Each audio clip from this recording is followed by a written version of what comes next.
guys did a great job in continuing to execute your game plan, even when you guys got out to the big lead. Sometimes that can be a pitfall for teams. You can fall into a lull or days, get a little sloppy. You guys just played excellently, continued to execute, great ball movement, and until you found the shot that was good, and you guys just kept it up. You did a great job on the boards.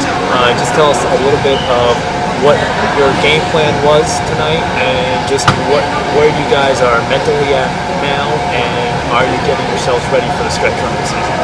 We came out here handling this game like it was any other game, whether it was OCP or Winter Park. We didn't take it lightly because we know on any given night, any given team can be beaten. That's what happened to us last season in the district playoff. But right now we're just trying to keep our eyes on the prize, which is winning the state championship. This is our last year, our last chance to do it. So that's what we're focusing on right now. And now you mentioned something that I definitely want to touch on there, because I think that this has been a great driving force for this team. Because like we said, any team can have the great physical attributes and the talents. Sometimes mentally, if they're not there, that's when they get knocked off. Now, not saying that you guys weren't there mentally last year, but you did suffer that loss. And I think when you do, it only makes you stronger. It only makes you better. And I've got to say, I think from that this is the reason why you guys are where you're at, why you're nationally ranked this year, and why you've been so impressive. Tell us how that has, obviously, we know that as a competitor it drives you, but since you did get knocked out early last year, how does that continue? How does that drive? How does that kind of set the mentality of this Olympic team? It just lets us know that we're not invincible. We can be beaten if we don't come ready to play.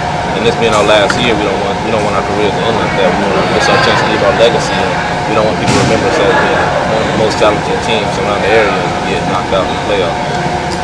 You're listening to CFSGameTime.com post-game report. I am Todd Bono alongside Sal Udanian, and we are joined by Jordan McCoy. I'm going to let Sal jump in here now, and he's going to talk to you for a couple minutes. I've just got maybe one or two questions. It looked like the game plan was just feed the ball down low. You guys tremendously outsized these guys. Is that what coach was kind of letting you guys know, just kind of pound the ball inside? So before the game, he told us we had a distinct advantage down low, so just pound the ball inside and take advantage of our advantage over there. Yeah, no, you guys did a tremendous job at that. I can't say enough about that, and just how you guys played on defense as well.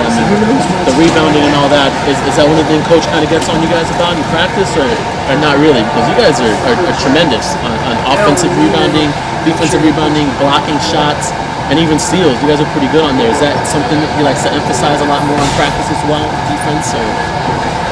Yes, sir. He always emphasizes defense, but he tells us that we're a pretty team, we're a good offensive team, but we can't stop anybody.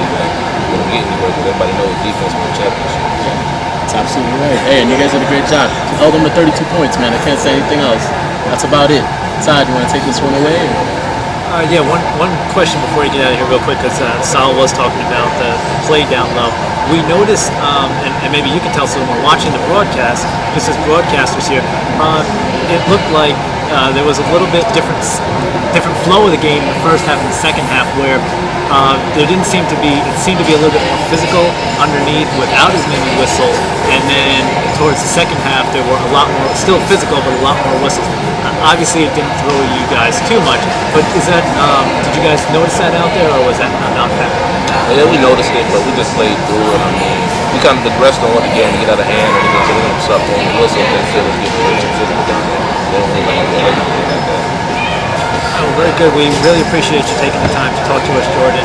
Great game tonight, and again, you guys are on fire, and it's a pleasure to come here. You guys really make calling the basketball game a whole lot of fun.